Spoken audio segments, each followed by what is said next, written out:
Eu gostaria de que você abrisse a sua Bíblia comigo aqui no livro de Êxodo, no capítulo 12. Êxodo 12.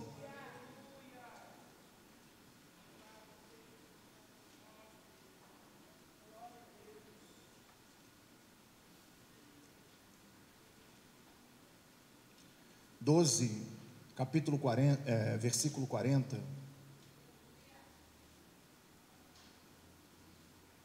Glória.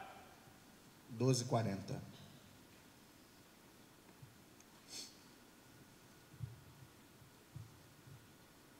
Quero ler um versículo. É muito forte esse versículo. É muito profundo. No versículo 40 diz assim: Ora, o período que os israelitas viveram no Egito foi de 430 anos. Só esse versículo. Eu vou ler e você vai repetir comigo, tá bom? Vamos lá? Ora, o período que os israelitas viveram no Egito foi de 430 anos. Uau! Quando nós vamos colocar isso na métrica, na linha do tempo, nós vamos observar que para cada geração na Bíblia são 100 anos. Então estamos falando de 4 gerações e um pouquinho que viveram cativos no Egito, que viveram debaixo de jugo no Egito, que viveram debaixo de afronta no Egito. Só para lembrar vocês um pouquinho a história, quando os últimos, que chegaram ao Egito e lá permaneceram, foi Jacó com seus irmãos e aproximadamente 70 pessoas que chegaram no Egito, ali permaneceram e foram ficando, porque havia fome em Canaã. E quando nós vamos olhar a geografia, 60% da terra de Israel é deserto. E quando se tinha fome, seca em Israel, se fugia para o Egito para pedir ajuda. Por quê? Porque o Egito era um lugar, o norte, o Egito faz parte do norte da África, e ele tem geograficamente uma bênção, até os dias de hoje, fenomenal, que é o Rio Nilo. O Rio Nilo é o único rio no mundo que nasce invertido, do sul para o norte. E ele formava então, porque faz divisa com o Mediterrâneo, e depois do Mediterrâneo vem uma região chamada Delta do Nilo, que é banhada, porque como ele nasce do sul para o norte, ele forma um lugar de muita prosperidade na terra. E naquele lugar, terra é prosperidade, coisa que nós temos aqui não damos muito valor, A gente planta em qualquer quintalzinho uma alface, dá alface, mas terra para lá é tudo. Essa briga que existe até os dias de hoje dos judeus contra os árabes, a descendência de Ismael, é por causa de terra, da terra. É porque eles também acham que têm direito à terra de Israel. E quando vamos olhar a geografia, a terra é a mesma, mas dentro da geografia, dos limites de Israel, quando você põe um pé dentro de Israel, é a mesma terra do que um passo fora. Só que dentro de Israel existe uma bênção chamada a bênção de Deus. E aquele lugar então é um lugar extremamente fértil, poderoso, até os dias de hoje, desde a época de Canaã. Mas esse povo, devido à seca, eles vão para o Egito. E ali vão ficando, se passa 4 gerações e um pouquinho. E dessas 4 gerações, já estamos no aproximadamente mais de 2,5 milhões de pessoas. A multiplicação foi uma nação que nasceu dentro de uma outra nação. Israel, os israelitas, eles tinham um propósito não só de viver ali, de prosperar ali, mas eles prosperaram o Egito durante o tempo.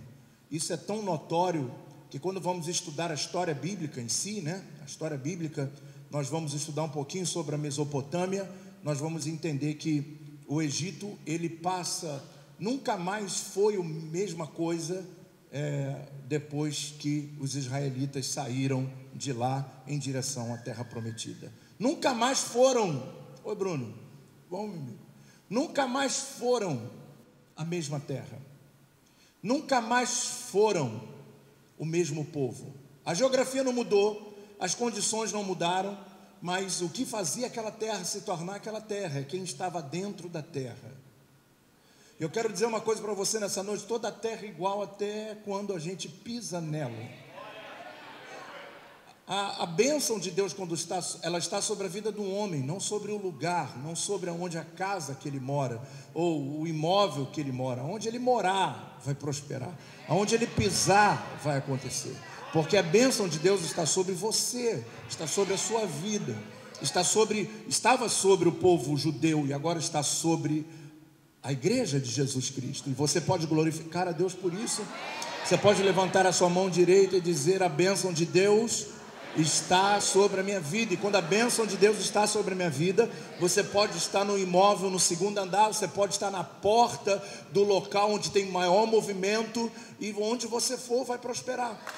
Você pode estar num lugar onde ninguém te vê, como a nossa igreja é construída no meio do terreno, nem para frente nem para trás, não importa, a bênção está onde a gente está. Não é sobre a igreja de frente para o Brasil ou de frente para o Coafá. Não é a tua loja que tem que estar em destaque, porque uma pessoa sem a bênção de Deus, ela pode habitar em frente ao lugar de maior movimento e não prosperar.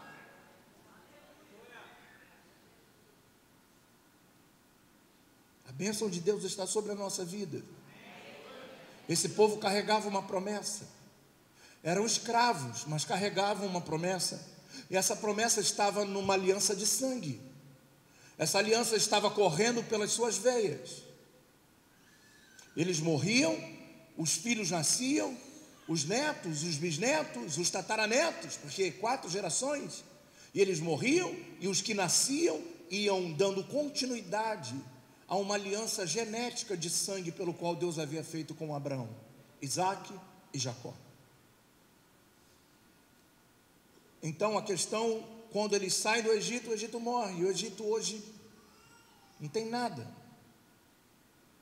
E naquela região é o único lugar hoje que tem prosperidade por causa do rio, mas não tem nada, porque quem abençoava aquele lugar saiu de dentro dele. É muito interessante coisas que acontecem na nossa vida, pessoas que são bênçãos na nossa vida, e quando elas saem, a nossa vida não anda mais como deveriam andar. Da mesma maneira como pessoas que não são bênçãos devem sair, porque senão a sua vida não anda. Nós precisamos entender que os relacionamentos, que a bênção, que a aliança que Deus tem contigo não está condicionado às pessoas, está condicionado a você. Está condicionado àquilo que Ele te chamou. E aí, se você não tiver essa convicção, se você não tiver a realidade desse fato na sua mente, impressa em seu coração, você não vai conseguir fazer nada. Você não vai conseguir ter o entendimento de quão grande é o propósito e o chamado de Deus para a nossa vida, mesmo estando 430 anos. É o que o versículo diz. Estavam em Israel e no Egito durante 430 anos, mas a bênção de Deus jamais saiu da vida deles. Aleluia, aleluia, aleluia. Dentro das adversidades da vida é que estão a bênção de Deus, a promessa de Deus.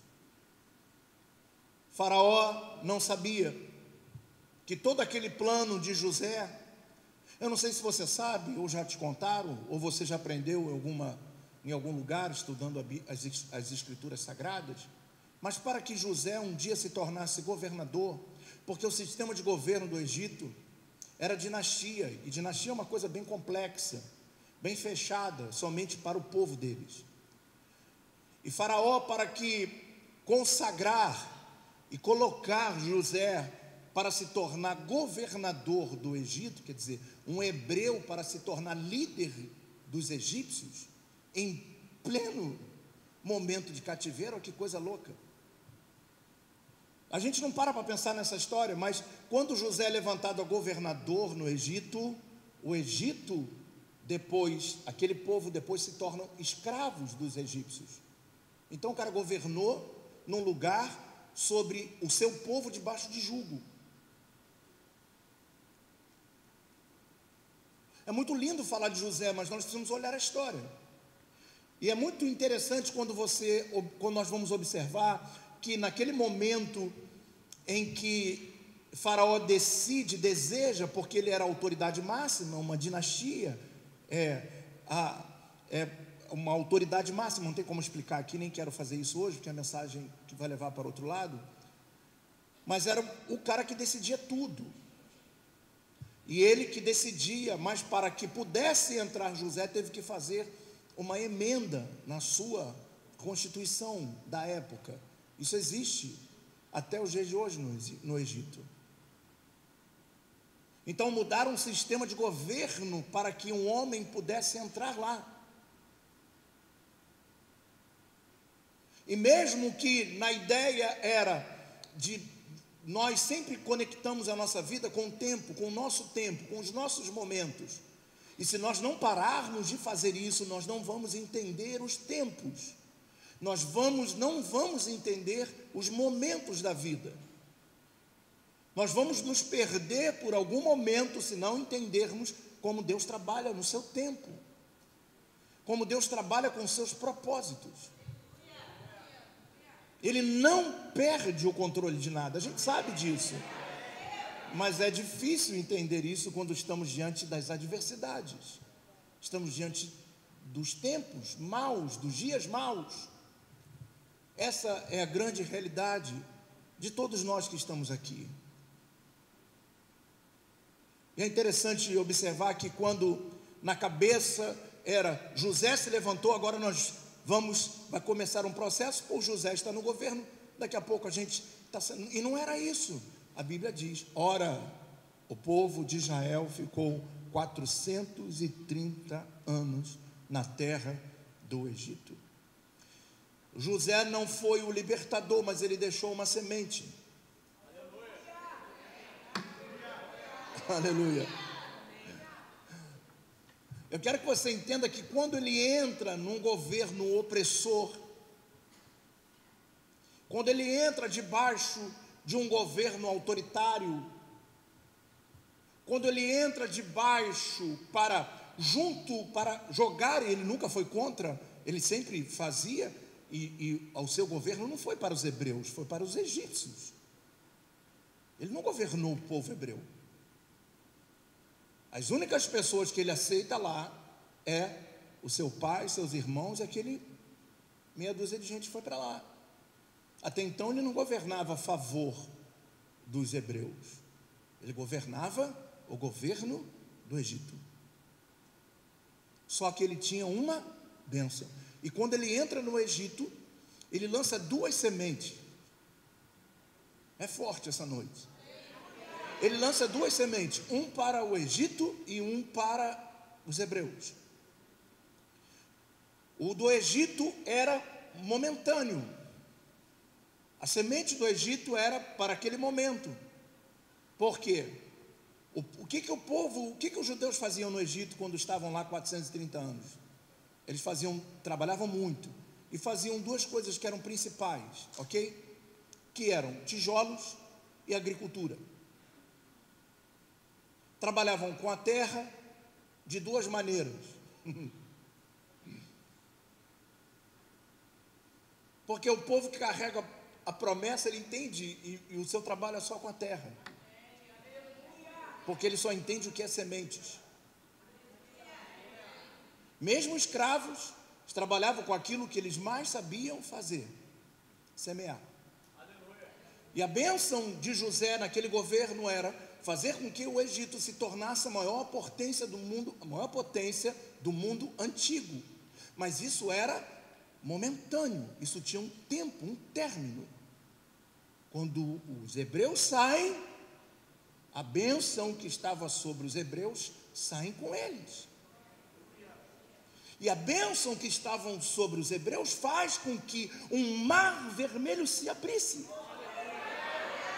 E a bênção que estavam com os hebreus fizeram que no momento que eles tinham sede, a água saía da rocha. Se eles soubessem disso quando estavam no Egito.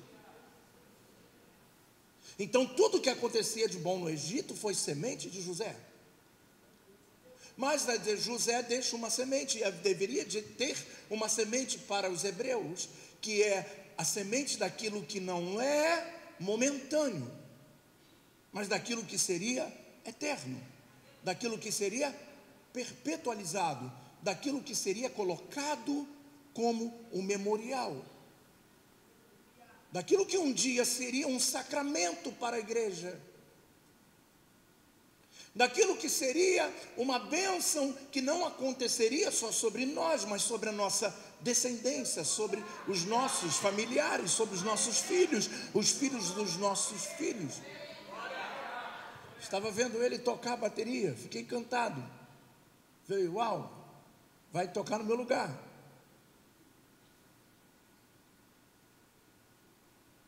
Vi aqui, agora já está, uau. A bênção quando está sobre a vida de alguém, a bênção de Deus quando está sobre a vida de alguém, principalmente daqueles que têm aliança com Ele. Porque nós temos uma dificuldade de entender como Deus abençoa os ímpios e não a nós. Muitas das vezes a gente olha para o ímpio, como é que pode o ímpio? Davi fala isso no Salmo 42. Ele faz um relato, os ímpios prosperam. Mas o que a prosperidade dos ímpios é momentânea, é só durante o período terreno. Mas a prosperidade dos crentes vai além do nosso tempo. Diga aleluia. Nós sempre entendemos uma palavra muito, a complexidade dela é forte, mas há um sentido que é direcional, objetivo, que é legado. E legado não é aquilo que a gente deixa para alguém, isso é herança. Legado é aquilo que a gente deixa dentro de alguém. É aquilo que a gente forma dentro de uma pessoa. Eu vou dizer uma coisa para você. A gente pode perder o carro, a gente pode perder a casa, a gente pode perder a saúde, mas aquilo que Deus imprimiu dentro da gente, aliança, ninguém pode roubar. Ninguém pode roubar. Uma semente para um povo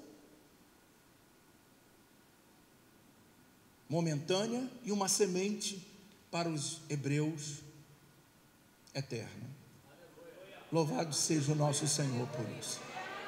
Você pode glorificar a Deus por isso? Olha para o irmão que está do seu lado e diga para ele: 430 anos é muito tempo. É ou não é?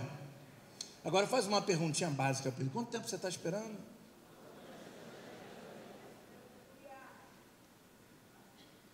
Está rápido ou não está Deus contigo? Depende de como a gente enxerga. Alguém aqui está esperando 430 anos? Tem alguma múmia aqui, não? Não. Não é? Quanto tempo? E aí? Eu quero cantar uma música para você.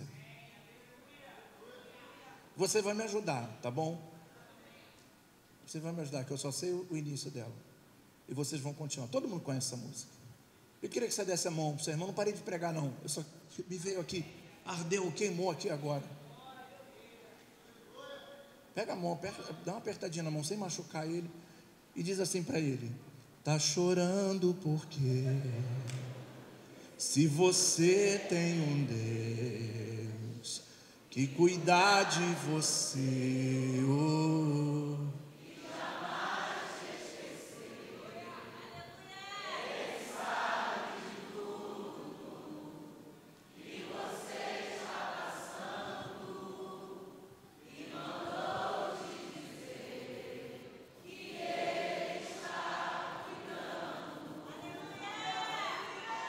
lembrar de onde você veio e aonde que você chegou. Lembrar de todos os livramentos que você já passou. Nem era.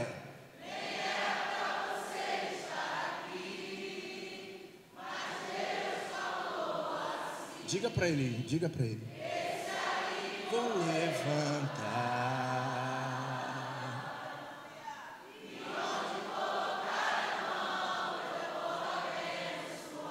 Diga isso para o seu irmão. Não chore, quem cuida de você não dorme. Levanta, tem muita gente que te ama.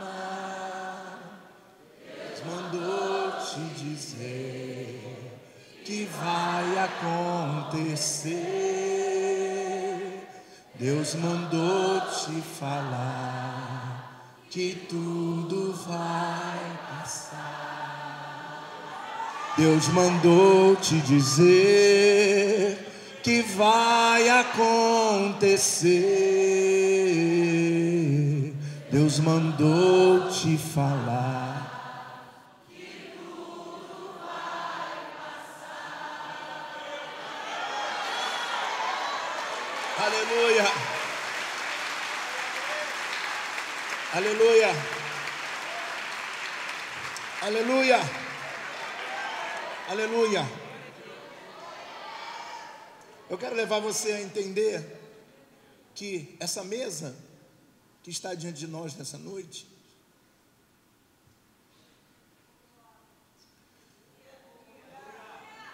ela antecipava um acontecimento. Porque essa mesa significa Páscoa, passar por cima. E olha que interessante, você voltando aqui, uma paginazinha só. Eu não quero ler tudo. Aleluia. No capítulo 12,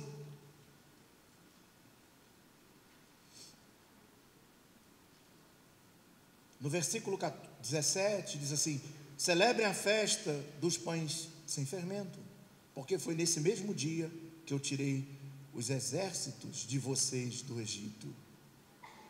Celebrem esse dia como decreto perpétuo por todas as suas gerações.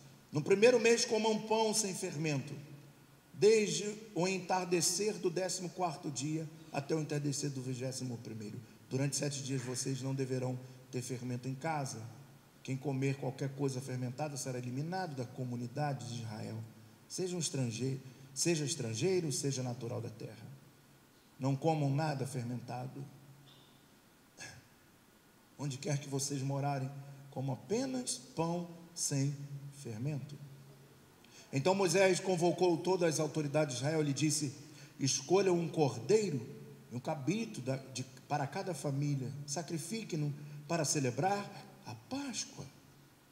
Molhem um feixe de isopo no sangue. Quem tiver a bacia, e passem o sangue na viga superior e nas laterais das portas. Aleluia. E aí diz o seguinte: olha que forte isso, versículo 26. Quando seus filhos lhe perguntarem o que significa essa cerimônia, respondam-nos: é o sacrifício da Páscoa ao Senhor, que passou sobre as casas dos israelitas no Egito e poupou nossas casas quando matou os egípcios.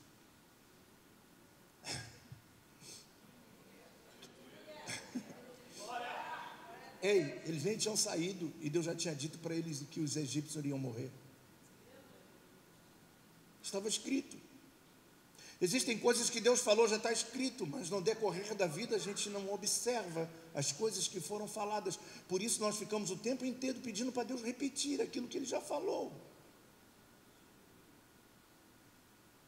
Ficamos desesperados para Deus ratificar aquilo que Ele já havia determinado. E olha que coisa forte. Primeiro vem a Páscoa, vem a liberdade da posteridade, semente que José deixou para aquilo que não era para a terra, mas aquilo que era para uma promessa de aliança de sangue. A morte dos primogênitos não era para devolver, como eu já vi alguns pregadores dizendo que na época de Moisés mandaram matar os primogênitos e aí Deus vai devolver mesmo. Eu não sei de onde tiraram isso, essa conjectura sem literatura, sem conhecimento. Não tem nada a ver uma coisa com a outra. O que Deus está fazendo, até porque o Senhor não é um Deus de vingança, um Deus que faria isso sem propósito, é muito maior do que isso. Era guardar a descendência daqueles que não poderiam morrer, porque já haviam ficado 430 anos, mas daqueles que seriam sair em liberdade, daquelas crianças no Egito, pelo qual, quando saem, e mesmo havendo, porque eu não sei se você parou para pensar, algum dia, mas olha que coisa interessante, lembra quando o povo de Israel sai do Egito, e que eles murmuram diante dos espias? Lembra dessa história em Números 13? Quem lembra? Ninguém lembra? Só levanta a mão assim. Ok. Então, o que acontece com aquela geração? Os homens de 25 anos para cima morrem. E aí poderíamos imaginar, mas Deus guardou os primogênitos para morrerem no Egito? Não. Por isso de 25 anos para cima.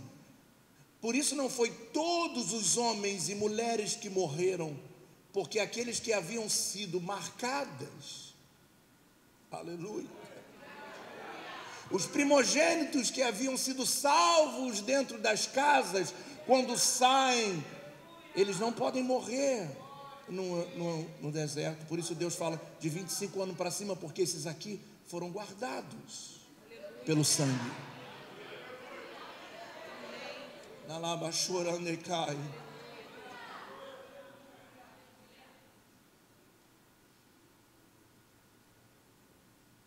Era o fruto da liberdade, era o fruto da saída, daquilo que foi guardado. Satanás não pode tocar nos nossos filhos, nas nossas descendências, porque eles são guardados, são comprados por sangue.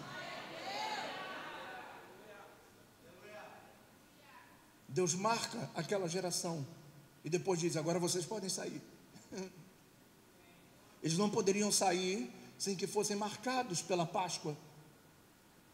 Aqueles primogênitos que habitavam no Egito não poderiam sair sem estarem guardados pelo sangue. E aquele ato era uma garantia de que aquele povo iria chegar na terra de Canaã, onde iriam viver, não que era momentâneo, mas agora tudo que eles produziram no Egito e frutificaram, eles iam produzir para eles, numa terra que manava leite e mel, numa terra que os espias trouxeram um cacho de uva pendurado nos ombros, de uma terra fértil, mesmo não tendo água, porque foi a terra de Cã que foi dado a Sem, e era a descendência dos semitas que habitaram naquela terra. É muito forte isso, porque quando você olha para trás, você olha para a sua história, você pode passar por muitas coisas, mas quando você olha para trás, você tem uma segurança de que a sua descendência está marcada pelo sangue. E eu quero que você entenda que essa mesa não é apenas um memorial, não é apenas um estatuto perpétuo. Essa mesa não é apenas um lugar onde a gente vai sentar hoje, pegar um pão e tomar um cálice. Na verdade, isso é garantia de que nós estamos marcados pelo sangue. Você pode glorificar a Deus por isso? Repita: eu que carrego a natureza adâmica, eu preciso de proteção.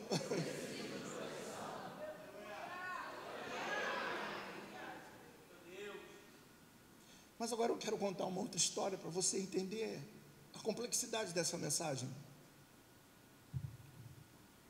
E eu quero que você abra comigo no Evangelho de Mateus, no capítulo 27. Deus está aqui.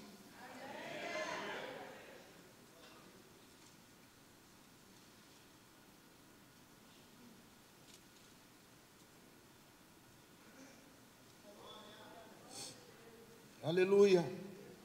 Diga para o seu irmão que está do seu lado: foi Deus que te trouxe aqui nesse lugar. Aleluia. Acharam Mateus 27?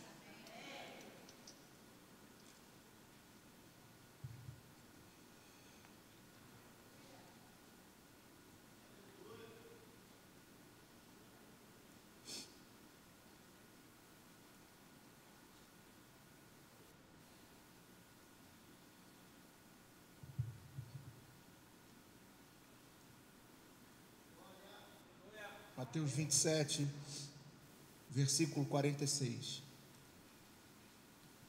Por volta das 3 da tarde, Jesus bradou em alta voz: Eloi, Eloi, lama sabactani, que significa: meu Deus, por que me desamparaste? Que forte isso. Nós vamos olhar as duas vertentes da história e nós vamos enxergar que o primeiro versículo que nós lemos nessa noite foi de Êxodo 12:40, que fala que o povo permaneceu 430 anos cativos e chegou o dia da Páscoa. E quando chegou o dia da Páscoa, chegou o dia da libertação, chegou o dia da liberdade dentro de casa, mas chegou o tempo de sair da escravidão. Quando nós vamos olhar para Jesus, eu estava, inclusive, vim conversando com a bispa no carro sobre isso, porque quando muitas pessoas, talvez novos convertidos, neófitos, pessoas que estão começando a caminhar, ou crentes que já têm muito tempo, e quando se deparam com esse versículo, eles criam uma conjectura pessoal, literal, sobre esse versículo, porque está dizendo, o próprio Jesus está dizendo: por que me desamparaste, porque me abandonaste? E olhando ao pé da letra, nós vamos observar que muitos cristãos poderiam dizer: uai, próprio Jesus está dizendo que o Pai o abandonou. O próprio Jesus está falando: por que você me abandonou? E um detalhe que é muito importante, porque dificilmente, ou são raros os textos que vão citar as palavras em hebraico. E eu não sei se você sabe disso, mas por que a Bíblia, que é traduzida do hebraico, foi primeiro para o grego, do grego para o latim, do latim depois para o português, onde tiveram a Septuaginta, a Vulgata, e agora nós estamos na nossa Bíblia literal, porque ela foi traduzida e continuou algumas palavras em hebraico, no original. É justamente para dizer que o texto e as palavras são literais. Todos os textos que você vier acompanhado das palavras em hebraico ou em algumas do próprio grego, que estiverem escritos na Bíblia, para determinar que aquilo é literal. Está falando a palavra que Jesus usou em hebraico, para dizer: foi isso mesmo que ele falou, para que não houvesse conjecturas, para que não houvessem metáforas, ideologias. Literalmente foi isso que ele falou: por que me abandonaste? Quantos de nós nos sentimos abandonados? Quantas vezes na vida, passando por processos, a gente olha e fala: uai, como é que pode? Passando por essa escassez, eu que sou dizimista e fiel a Deus, passando por situações de adversidade, nós questionamos: por que me desamparaste? Só que nós precisamos entender que aqui está se linkando as histórias de uma forma fantástica, porque enquanto o povo estava 430 anos, e a Bíblia diz que a saída deles, e a Páscoa, foi determinada durante o período que Deus levanta Moisés. E olhando para Êxodo no capítulo 3, nós vamos observar que quando Deus fala com Moisés, Deus está dizendo: Moisés, o meu povo está clamando por socorro. Eles estão 430 anos, mas eles estão sofrendo, porque se levantou um faraó que não conhecia a José, que não conhecia o sinal da aliança que existia daquele povo.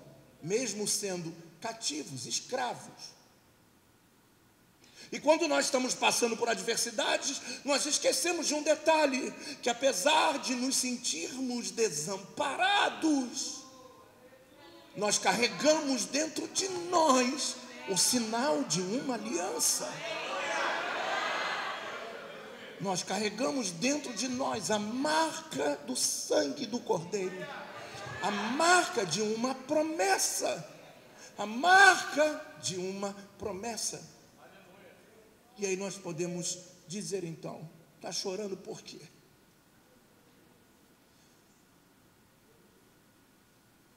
Mas eu quero levar você mais profundo.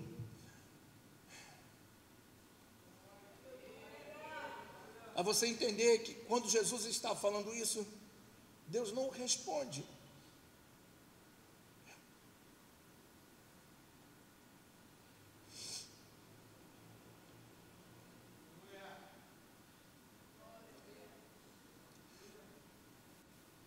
A palavra diz como ele, olha que forte isso. Ele bradou em alta voz, em hebraico.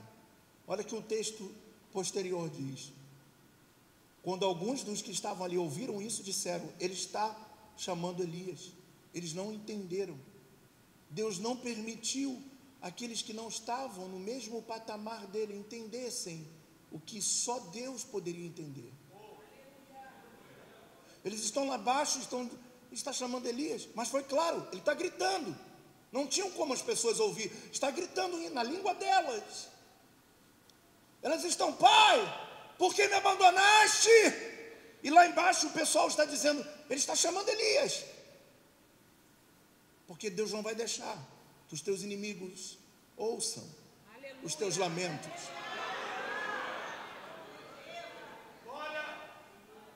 Se eu fosse você, eu levantava a mão e agradecia por isso.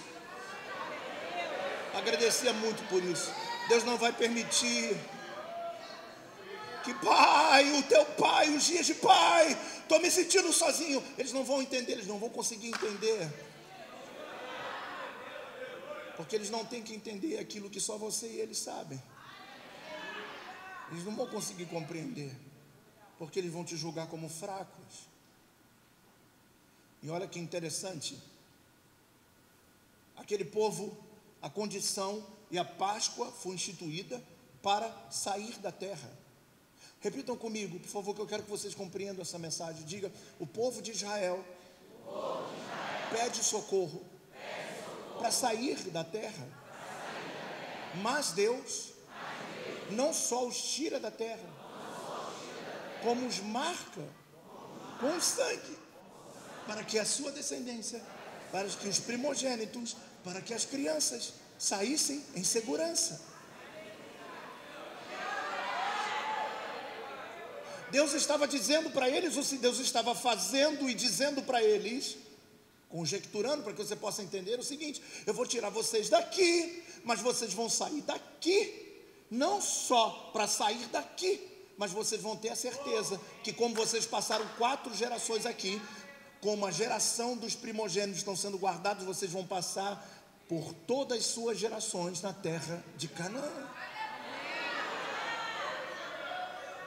Aquelas gerações que passaram não poderiam se comparar com as gerações perpétuas que Deus estava determinando quando marcou o sangue com isopo. Quando o anjo da morte passou, ele olhou para trás e falou: uai, ninguém mais morre aqui? Quando o anjo da morte passou, por que eu estou falando uai? Nem mineiro eu sou. Quando o anjo da morte passou por cima da casa dos hebreus, deu aquela freada e falou assim: ué, ninguém mais vai morrer aqui. E ele, quando passa por cima a bispa da casa, estava um sinal de Deus dizendo: aqui ninguém mais morre. Por isso eles tiveram que sair. Eles não saíram porque Deus falou, agora chegou a hora de sair. Eles saíram porque o anjo da morte passou por cima.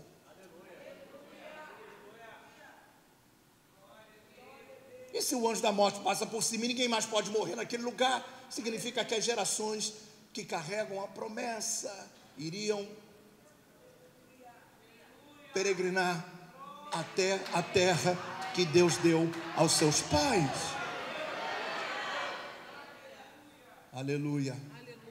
Só que nesse texto, Jesus está falando como homem.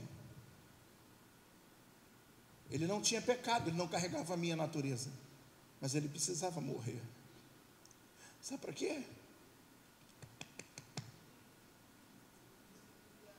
Para me salvar, para salvar você,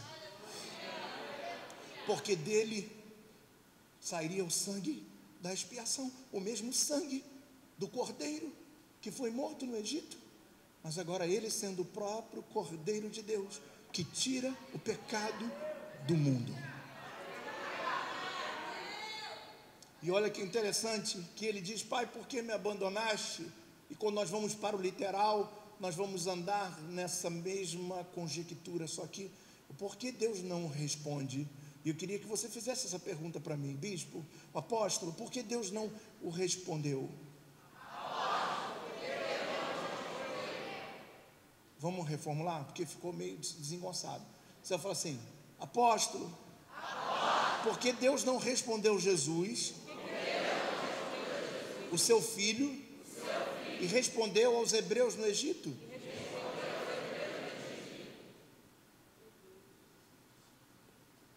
Porque para os hebreus no Egito era a terra e a continuidade. Para Cristo era: eu preciso tirar você desse corpo. Eu não posso salvar você, porque o que eu tenho para você é muito maior do que essa vida que eles têm. O que eu tenho para você, eu quero você de volta, meu filho. E só tem uma forma de você voltar: quando você morrer. Está chorando por quê? Nós não conseguimos compreender muitas das vezes os caminhos de Deus. Deus fica quieto e Ele está dizendo: está no limite da sua dor, está no limite. Mas era a única maneira dele voltar para o Pai, era morrendo. E o Pai estava com saudade dele. No Dia dos Pais, eu quero agradecer ao meu Pai Celeste. Eu não tenho mais o meu pai biológico.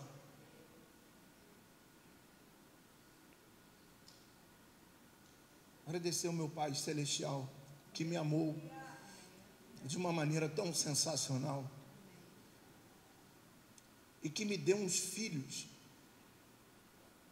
que hoje eu passei quase a manhã toda respondendo. Ainda tem gente escrevendo, aí isso aí vai esperar. De pessoas que aqui na igreja, começando pelo Calhau, que foi o primeiro, meu filhão grande, me chamar de pai em 1900 não sei quanto, e eu falei: mas não era apenas uma paternidade pelo fato de uma figura paterna na vida dele, mas por causa de uma presença forte na vida de alguém. E alguns outros fazem isso. Eu não tive, mas posso ser.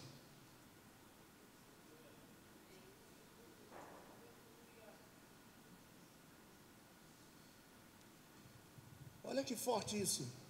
Repita comigo: sexta-feira foi o dia da dor, o dia do sofrimento, o dia da morte. Sábado foi o dia do encontro.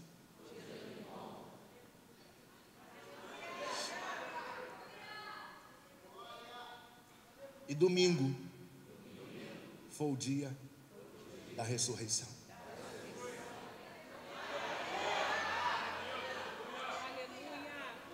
Muitas das vezes Deus não pode te responder, porque o processo que você está passando é necessário para que você alcance o que de melhor Deus tem para você. Deus não queria que o seu filho permanecesse aqui na terra com a natureza igual a nossa. Ele queria que ele morresse para que a nossa natureza fosse transformada pela natureza dele na cruz do Calvário. A bênção de Deus sobre Israel está no mundo terreno, e a bênção de Deus sobre nós está em Cristo, sobre a eternidade. As duas sementes que José deixou.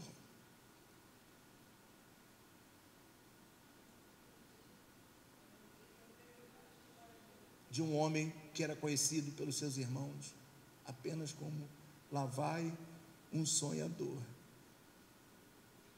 São esses sonhadores que Deus levanta na terra para serem mananciais de vida, de graça, de poder, de abundância. Você hoje não vai sentar numa mesa qualquer. Você vai sentar e vai tomar do sangue do Cordeiro de Deus, que nos tirou do império das trevas e nos transportou.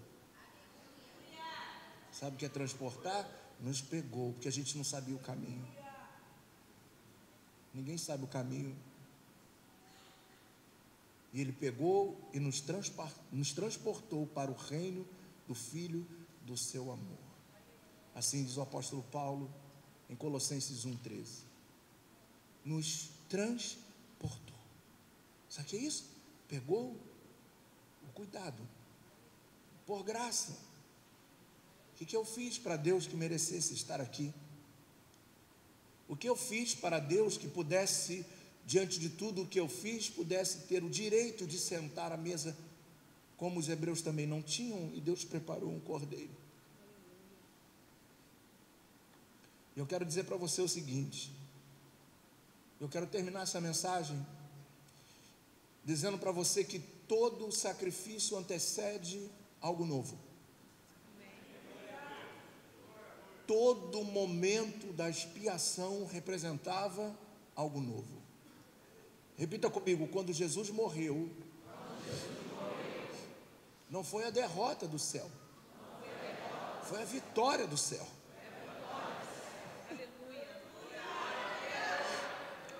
Porque um inocente morreu por um culpado. Hoje a gente celebra. Desligaram aqui só não pode desligar todos os ar aqui em cima, porque aí fica todo mundo e eu o único com calor na igreja. Aí não é justo fazer isso comigo, né? Deixar mais um aqui, deixa esses dois aqui. Quem tiver aqui com frio, senta lá em cima, em algum lugar, mas não pode tirar de... Esse aqui, pastor, isso, obrigado, está calor. Então, eu quero dizer para você nessa noite gloriosa que estamos aqui na presença de Deus, que você entenda que o sacrifício de Jesus foi para nos libertar, e por isso hoje nós podemos ceiar. Sabe o que está acontecendo aqui? O que aconteceu em Êxodo 12, o que está acontecendo em Mateus 27, a mesma coisa, o mesmo ato. E quando eu tomo essa ceia, quando eu tomo a ceia todo mês, e por isso a igreja faz isso mensalmente, algumas não, outras sim, nós fazemos mensalmente, porque sempre foi assim. Eu não sou nenhum Martim Lutero para fazer reforma. A importância é nós separarmos um dia no mês como hoje, para poder sentar com o nosso Senhor, com o nosso Pai, e dizer: eu tenho uma aliança contigo, Pai, e a aliança dele já está ali, pronta. Mas essa aliança é para mim, não para ele, porque o dele já foi feito. É para eu, para que eu possa me redimir dos pecados. Por isso o apóstolo Paulo ensina a igreja de Corinto, na sua carta, no capítulo 11, e diz para eles o seguinte: olha, examine-se, pois, o homem a si mesmo. Por que examinar nós mesmos, sem que haja interferência? Porque a parte de Deus já está pronta, já está ali. Agora depende de mim me examinar para saber se tomar esse sangue, o que ele vai produzir em mim, vida ou morte.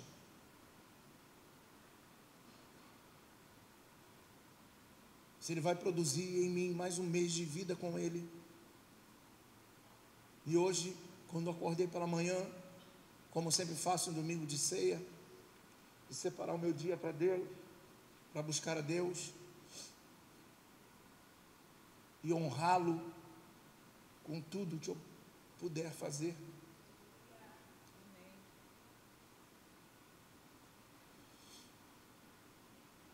É o dia de nós examinarmos e reconhecermos onde estamos falhando, onde estamos errando.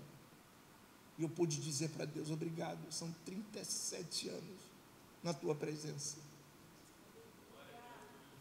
E eu te amo tanto, tanto, tanto como eu era adolescente. É o mesmo amor, é a mesma paixão. Eu acredito que até maior, porque o tempo está passando, e quando a gente olha para frente e vê que já não tem muitos anos, quando tinha na adolescência,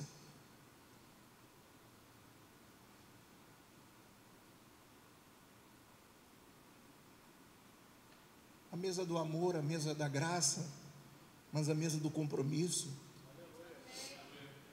a mesa da responsabilidade, a mesa do temor, a mesa da graça. O homem diz: por que me abandonaste? Mas para Deus é: você está no tempo certo, na hora certa e no lugar certo. Eu queria que você desse a mão para esse irmão que está do seu lado, e que você pudesse fazer uma oração por ele. Porque depois que Jesus ressuscita, agora nós ressuscitamos com ele. Nós somos novas criaturas, aliás, somos nova criação. 1 Coríntios 5,19, nós somos nova criação em Cristo Jesus. E como diz o apóstolo Paulo aos Romanos no capítulo 6, nós morremos e ressuscitamos com ele pela expiação, pelo batismo nas águas, e agora já não somos nós mais que vivemos, mas Cristo vive em nós, para manifestar o seu poder ao mundo em trevas, esse mundo de trevas que precisa da luz, e a luz de Cristo não vai brilhar por si só, mas ele brilha em nós, para que nós possamos iluminar esse mundo terrível, tenebroso, de tanta desgraça. Cristo em nós é a esperança da glória. Abençoe esse irmão que está do seu lado. Abençoe a vida dele. Declare sobre a vida dele que o cativeiro acabou.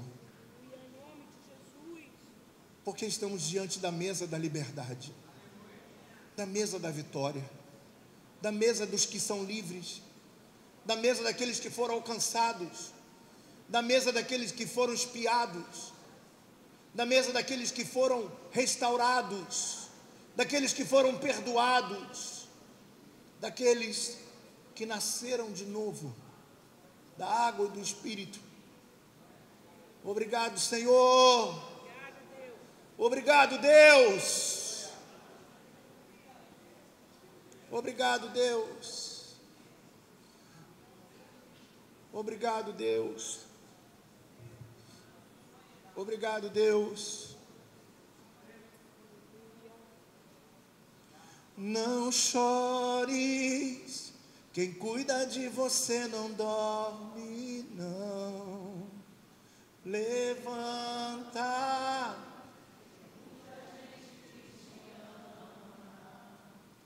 Tá chorando de dizer que vai acontecer.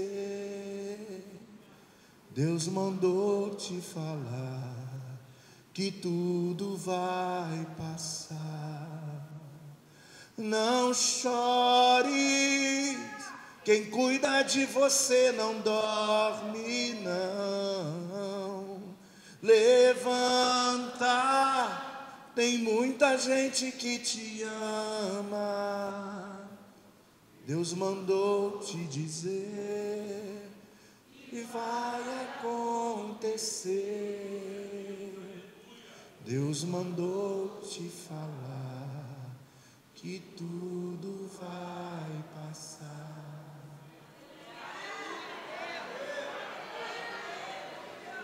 Repitam comigo: no dia da expiação do Êxodo, o anjo da morte passou por cima. E os 430 anos acabaram. Eu quero declarar nessa noite que quando você hoje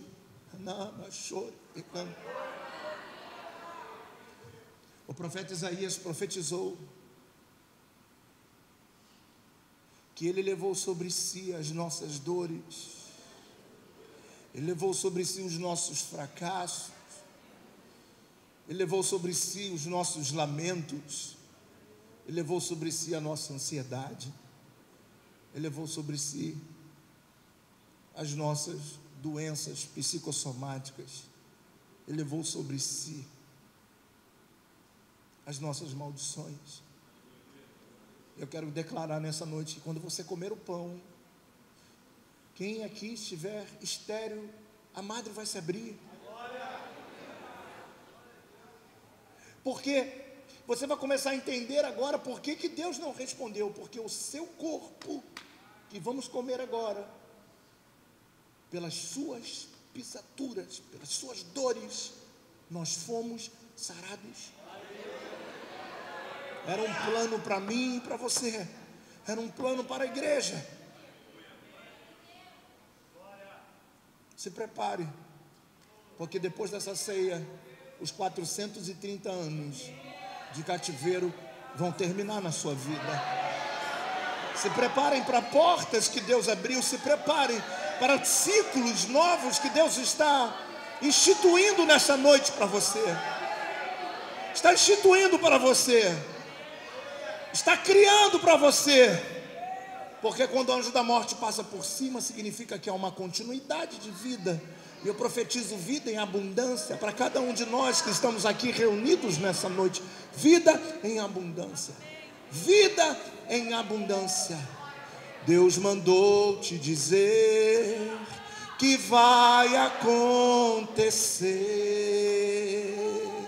Deus mandou te falar que tudo vai passar. Não chore, quem cuida de você não dorme, não. Levanta, tem muita gente que te ama. Mandou te dizer que vai acontecer. Deus mandou te falar que tudo vai passar. Pega no ombro do seu irmão e diga para ele: Deus mandou te dizer que vai acontecer. Deus mandou te falar que tudo vai passar. Deus mandou te dizer que vai acontecer. Deus mandou te falar. Ei, meu irmão. Ei, deixa eu falar alguma coisa para você. Tem muita gente que te ama.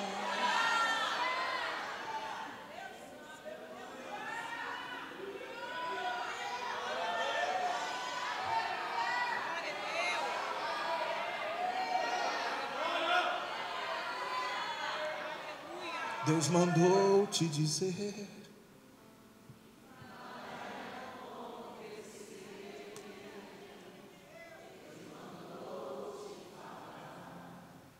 que tudo vai passar. Deus mandou te dizer que vai